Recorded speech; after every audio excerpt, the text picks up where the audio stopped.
welcome to the deep dive. We have an absolutely massive, mind-bending stack of material to get through today. We really do.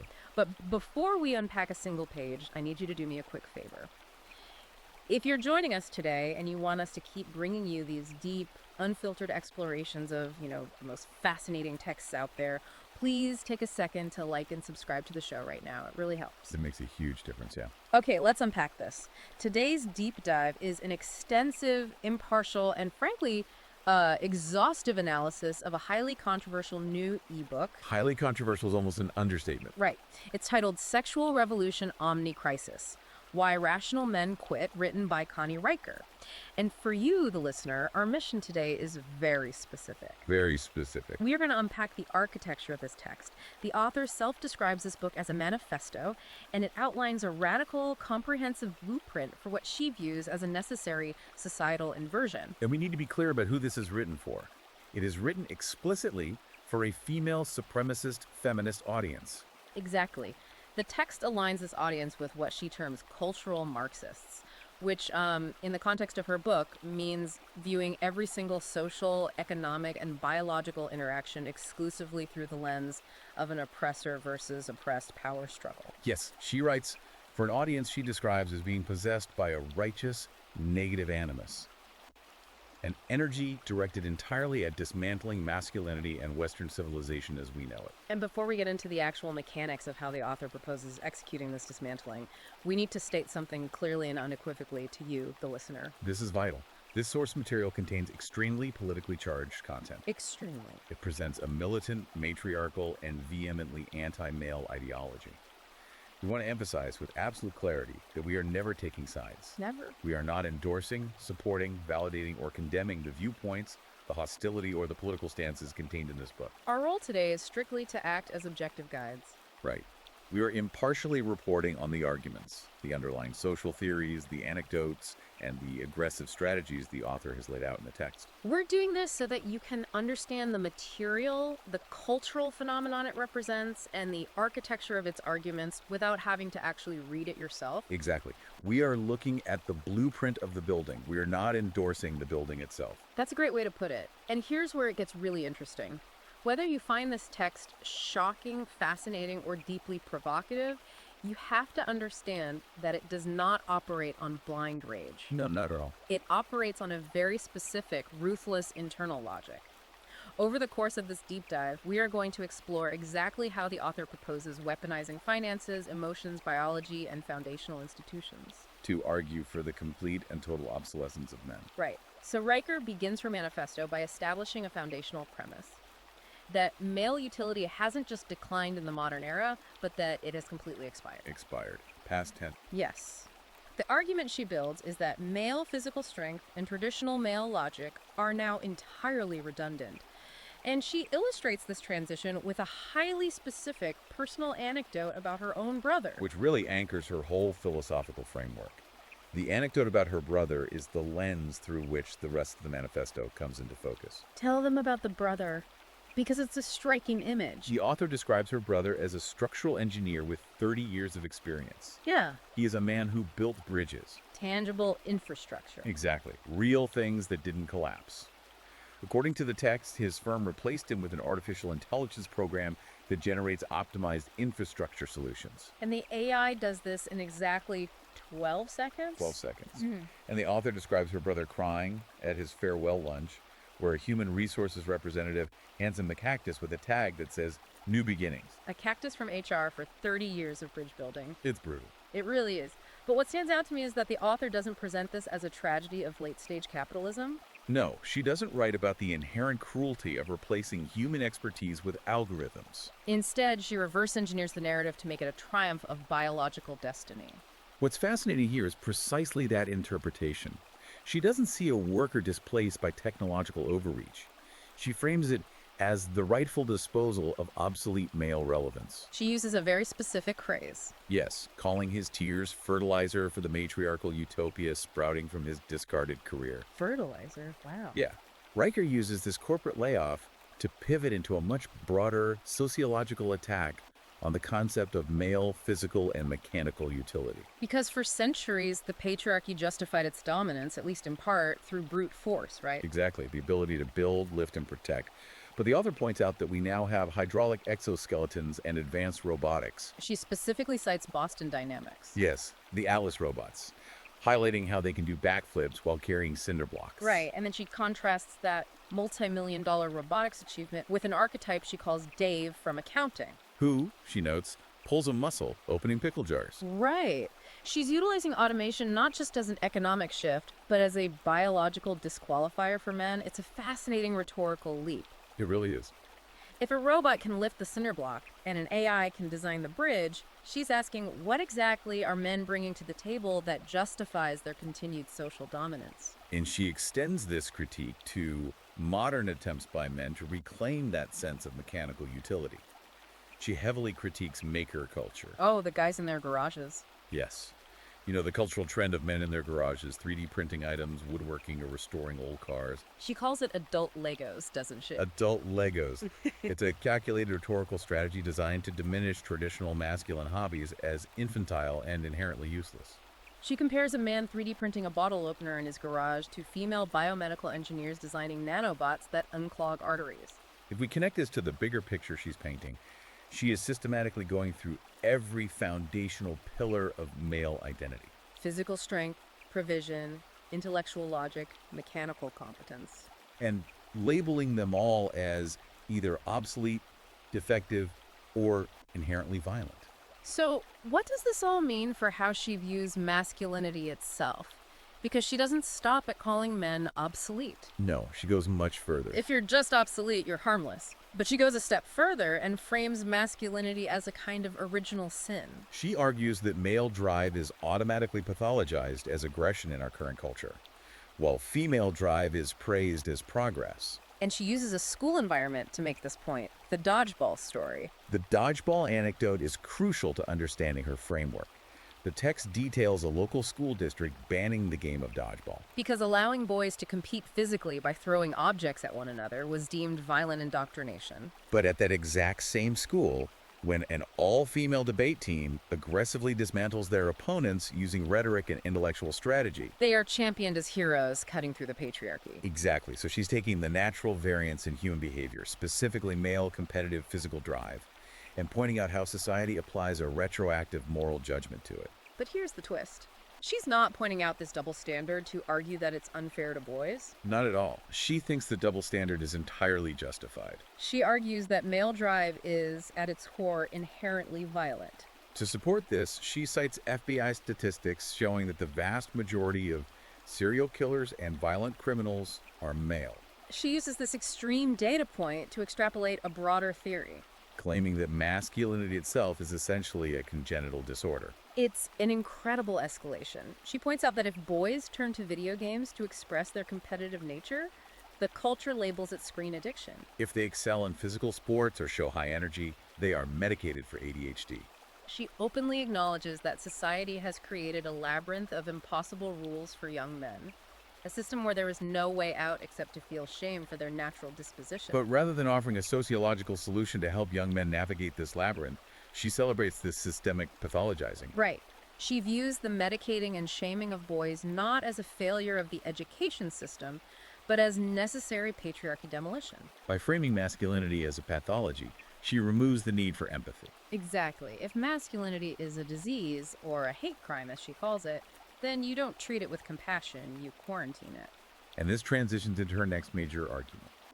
Riker essentially posits that since men are biologically obsolete, and since their very existence is this original sin, they should therefore be financially penalized simply for existing. It's a leap from ideological theory straight into actionable economic warfare, which the book calls the reparations economy. The reparations economy is where the manifesto shifts from philosophy to a tactical playbook. Because she views male wealth not as capital that has been earned through labor or innovation, explicitly as stolen property. In her framework, all male capital belongs rightfully to women as back-owed reparations for centuries of unpaid emotional, domestic, and reproductive labor. And she backs this up with some very specific data and strategies. She cites a 2023 Stanford study regarding divorce and alimony. Yes. She points to a study claiming that wives who initiate divorce proceedings earn 114% more alimony when they are actively coached by what she terms financial empowerment influencers on social media.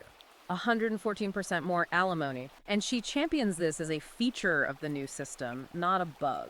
She actually refers to modern marriage as a Trojan horse for extracting male resources. She explicitly instructs her readers to teach their daughters that matrimony is essentially a financial instrument, an ATM. The strategy she outlines is to withdraw his life's work through legal channels and then blame the broader capitalist system for his resulting bankruptcy. The author's framing of marriage and divorce is purely transactional and deeply adversarial. She doesn't view alimony as a safety net for a displaced spouse. She describes it as back pay with compound interest. And the text provides several highly specific legal anecdotes to illustrate how family court systems can be captured and utilized to execute this financial extraction. I want to spend some time on the cupcakes versus wrenches anecdote from the Ohio family court. Oh, yes. That one highlights how she proposes subverting the legal standard of what makes a good parent. How does she explain this case? The text details a custody battle involving a father in Ohio who ultimately loses custody of his daughter. And his offense wasn't abuse or neglect in the traditional sense, right? No, his offense was that he was teaching his young daughter how to change the oil in a car. Change the oil. The judge, interpreting this through the lens the author advocates for, deemed this dangerous indoctrination into patriarchal mechanics. Patriarchal mechanics. Meanwhile, the mother was awarded full custody. And heavily praised by the court for teaching their son how to bake cupcakes. It's a profound reframing. Riker is arguing that sugar and baking are aligned with feminist nurturing, but engine grease and mechanical autonomy are aligned with fascist indoctrination. She's taking basic life skills and attaching a heavy ideological payload to them. Precisely. The author uses this anecdote to argue that male competence, even when a father is attempting to empower his daughter with self-sufficiency, must be treated as a violent threat to the natural order. She argues that for a man to exist competently is an act of violence. And therefore, his usefulness must be surgically removed by the state, starting with his parental rights. But she doesn't limit this extraction to family court. She wants to scale it up to the macroeconomic level. Right. She proposes systemic governmental financial extraction, which she dubs patriarchy taxes. The proposed patriarchy taxes are wide-ranging.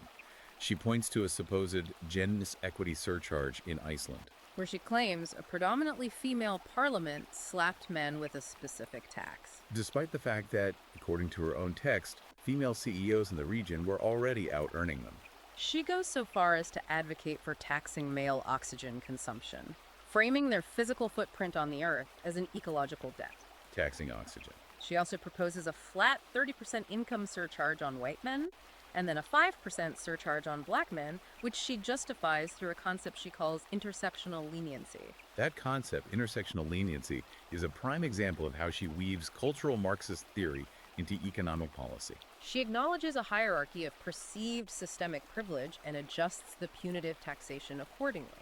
She also highlights a real-world example she admires: a co-working space in Barcelona, Oh, right, the one that outright bans men from entering. yet is entirely funded by a 5% tax taken directly from the salaries of male citizens in that city. I need to pause you there because we really need to wrap our heads around the macroeconomic reality of this. It's a lot to process. If we speculate on this for a second, for you, the listener, thinking about the actual economic implications of this worldview, Right. if a society legally replaces financial collaboration, families building wealth together, shared tax bases, with systemic financial extraction and punishment based purely on gender, how does the underlying economy function?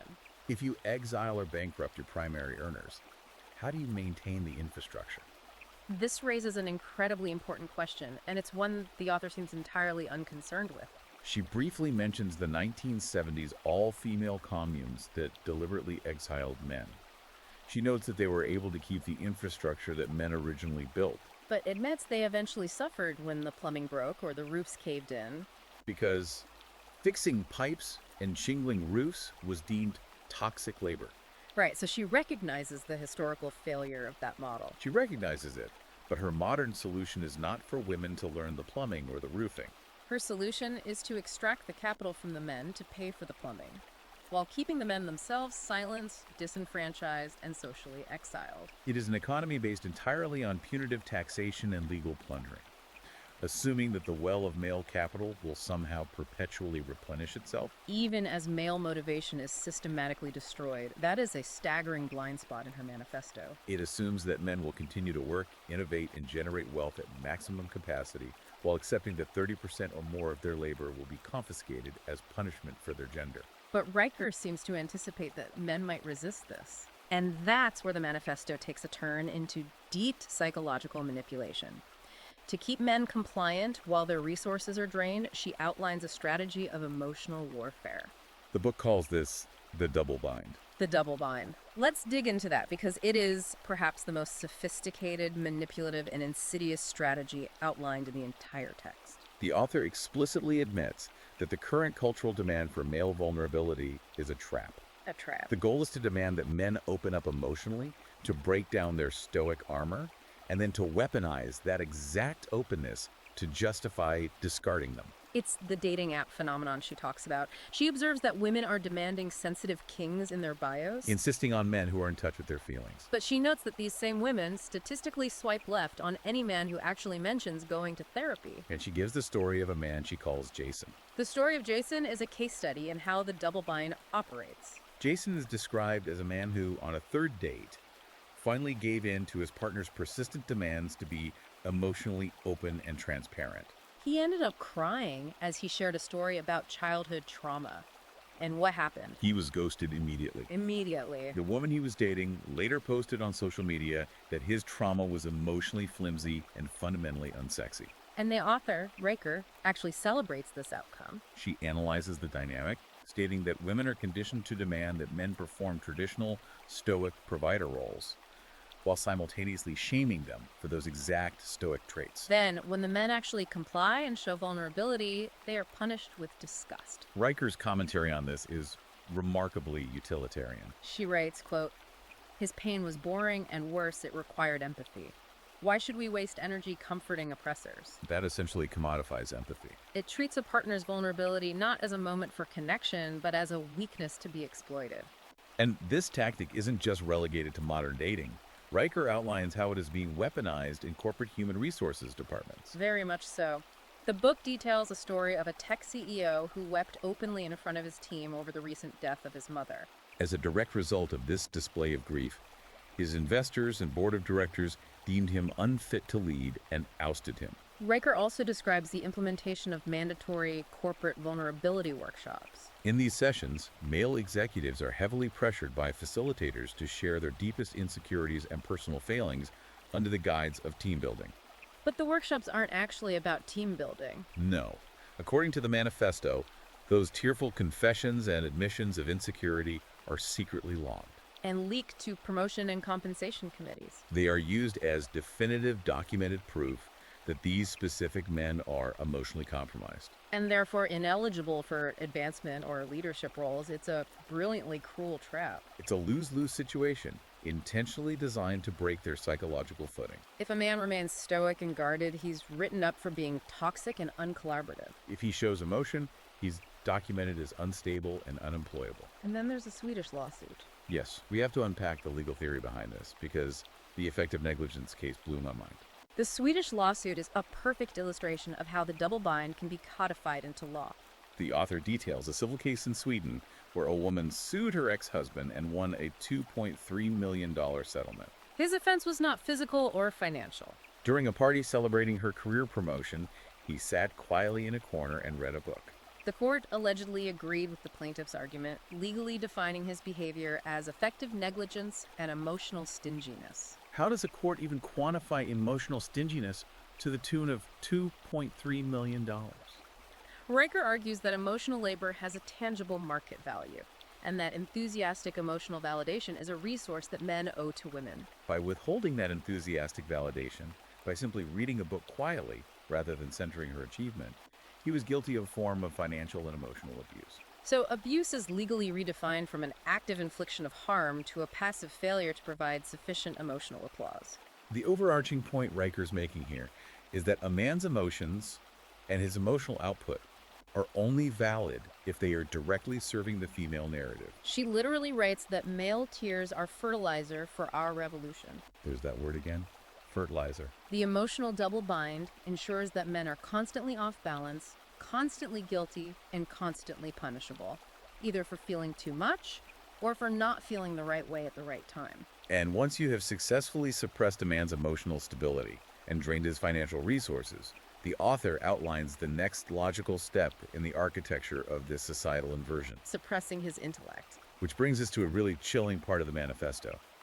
Riker goes after the very concept of logic itself.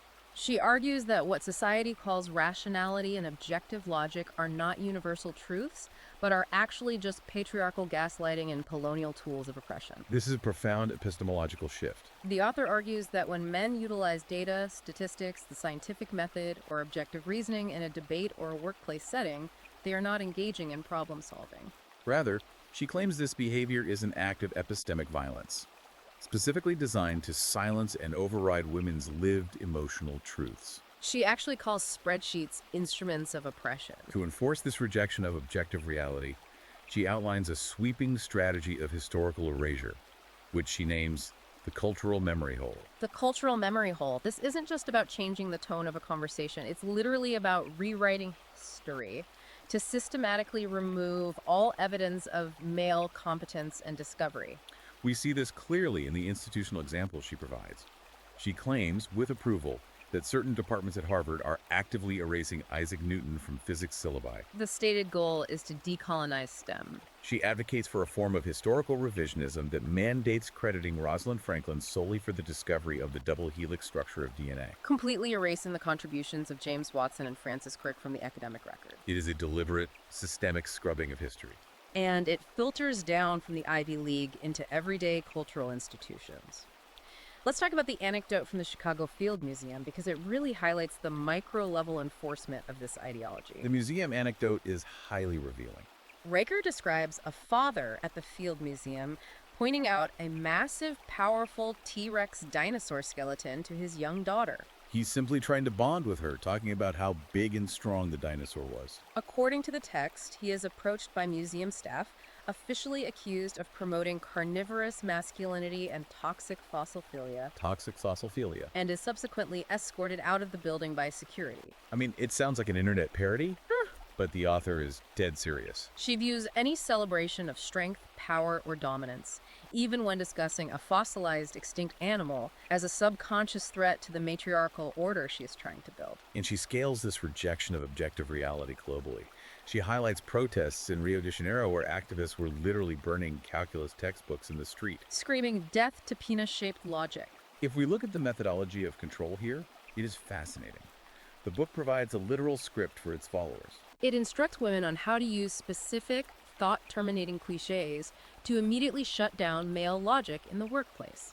If a man presents data, a spreadsheet, or an objective counter-argument during a meeting, the author advises women to immediately yell "cishead alert," or to formally claim that his tone is a microaggression. The text proudly claims that 67% of progressive males admit to censoring their data and withdrawing their arguments immediately after hearing those specific phrases, out of fear of HR retaliation. So let's think about the broader sociological implications of this. What happens when objective data, advanced mathematics, and historical records are treated as literal acts of violence that must be censored and burned? We can look at historical analogies like Soviet Lysenkoism, where the state rejected the actual science of genetics because it didn't align with Marxist ideology. And it resulted in massive agricultural failure and famine. That is an apt comparison. The epistemic closure she is advocating for is the foundation of totalitarianism. When you criminalize objective reality and replace it entirely with ideological dogma, you destroy the very mechanisms by which a complex civilization solves this problem. The bridges, the power grids, the medical research, the logistics networks, these all rely on the exact logic, engineering, and mathematics the author wishes to burn. But again, as we noted with her economic theories, Riker's primary concern is not the maintenance of a functional civilization. Her singular concern is the absolute transfer of power, regardless of the collateral damage to the infrastructure. Which brings us to the most provocative, extreme, and controversial territory in the entire manifesto. Listener, we've talked about rewriting history and draining finances, but Riker takes this ideology down to the cellular level. We are going to unpack her views on biological autonomy, abortion as sacrament, and what she calls utopian demographics. We must tread carefully here as objective reporters because the author's framing of reproduction and biology is incredibly charged. And radically divergent from mainstream discourse. She does not view abortion merely as a matter of healthcare, bodily autonomy, or reproductive rights. She elevates it to a quasi-religious level. She explicitly refers to it as a satanic sacrament and frames it as a literal biological weapon to intentionally extinguish male lineage. She describes real-world protests outside of clinics to illustrate her point. She highlights the satanic temple holding what they call a menstrual mass. She talks about activists gathering to burn positive pregnancy tests while chanting incantations against patriarchal bloodlines. She quotes a clinic worker who aligns with her ideology, who stated, "Every procedure is a hex on forced motherhood." The text views the womb not just as a biological organ, but as sovereign, weaponized territory. It is the ultimate site of generational warfare. And this weaponization of biology extends deeply into the legal and financial realms, particularly regarding child support and paternity. The author celebrates the idea of women intentionally sabotaging condoms, a practice she reframes and justifies as extracting backdated reparations. And the sperm donor lawsuits. This was one of the most legally staggering parts of the book. She highlights a specific case in Portland. What exactly happened there? In the Portland case Riker cites, a group of mothers sued an anonymous sperm donor. This was a man who simply donated genetic material under the assumption of anonymity and zero parental responsibility. However, the lawsuit demanded 18 years of back child support. According to the manifesto, the court ruled in favor of the mothers, yielding a $2.3 million judgment against the donor. The text claims the court established a precedent that donation implies lifelong servitude. So the legal precedent she is championing means that men are financially ruined and bound to servitude whether they actively want to be fathers or simply donate genetic material. The author views male genetic material itself as a taxable liability. And conversely, she outright celebrates the decline of the male population. She points to sociological trends in Japan. Specifically, the plummeting birth rates and the rise of what are called herbivore men. These are men who have completely opted out of dating, marriage, and societal participation. Where global sociologists and economists see a catastrophic demographic crisis that will collapse social safety nets, Riker sees victory. She calls the disappearance of men ecological cleanup and natural selection. She literally advocates for a society where men go extinct. Riker devotes a significant portion of the text to utopian demographics. She looks toward the future of biotechnology, specifically advocating for the use of CRISPR gene editing technology to isolate and delete the SRY gene entirely from the human genome. The SRY gene is the specific gene that triggers the development of male characteristics in an embryo. Yes, the ultimate goal outlined in the text is a parthenogenic society, meaning human reproduction occurring without any male genetic contribution whatsoever. But she acknowledges that the technology for absolute parthenogenesis isn't quite perfected yet. So what is her transitional model? Until biotechnology allows for the complete removal of males, she praises the Musuo tribe in China as the ideal transitional model for Western society. In the Mosuo society, there is no formal institution of marriage. Women own all the property and make all the decisions. Men in this structure are essentially relegated to the roles of silent, celibate laborers. They act as babysitters for their sisters' children, but have no authority or ownership. Riker views this subjugation as the perfect, peaceful interim solution while awaiting genetic obsolescence. Okay, so the listener is probably asking, how on earth does a movement scale this up? How do you get to this level of absolute generational vengeance? How do you actually implement a society where men are systematically exiled from power, erased from history, legally plundered, and biologically engineered out of existence? That leads us to the final and perhaps most disturbing blueprint of the manifesto: institutional sabotage and generational vengeance. Riker is not just an idealist. She is a tactician. She provides a comprehensive blueprint for capturing the three foundational pillars of modern society: the education system, the media apparatus, and the legal framework. By capturing these three pillars, she argues, permanent matriarchal control can be ensured. Let's start with education, because she focuses heavily on reprogramming the next generation. She details a program called the Kindergarten Cadres in Berlin. Yes, the kindergarten cadres represent systemic indoctrination at the earliest possible stage. Here, the text claims, young boys are systematically and psychologically trained to reject all natural masculine norms by the age of 10. If a young boy shows natural assertiveness, leadership qualities, or competitive drive, he is immediately red flagged by educators for exhibiting toxic dominance. And is subjected to corrective behavioral programming. They are literally reprogramming boys from the ground up to view their own inherent nature as a pathology, a sickness that needs to be cured. And once they leave the classroom, the media propaganda machine reinforces that exact same message. The author loves analyzing the double standards prevalent in modern media. She talks about the hypocrisy of pop culture praising actor Chris Hemsworth's massive hypermasculine muscles when he plays Thor, While simultaneously running editorial campaigns condemning toxic gym culture for everyday men trying to build strength. She points to Disney's She-Hulk series as a prime example of successful media subversion. She notes how the main character literally breaks the fourth wall to speak directly to the audience, mocking male anger and frustration as pathetic and dangerous. While simultaneously framing her own violent rage and destruction as empowering goddess energy. The overarching media strategy Riker advocates is twofold: consistently portray male competence, leadership, and logic as oppressive and dangerous. While portraying male emotion, vulnerability, and compromise as weak and laughable. This completely erases any positive, viable male role models for those boys who are being raised in the heavily filtered educational system. They have nowhere to look for validation. And finally, she outlines the capture of the legal system to enforce this culture. We've talked about family courts. Where she celebrates statistics showing courts awarding 90% custody to mothers, often based on incredibly vague subjective claims. Like a mother simply stating that the father felt off or gave her bad vibes. But she also wants to criminalize male speech and resistance. She points to the United Kingdom as a successful testing ground for this. She cites statistics showing the UK recording thousands of non-crime hate incidents. These are official police records filed against men, not for committing violence, but for posting sarcastic tweets, questioning feminist hashtags, or expressing dissenting opinions online. Riker views the criminalization of male dissent as essential to maintaining the new order.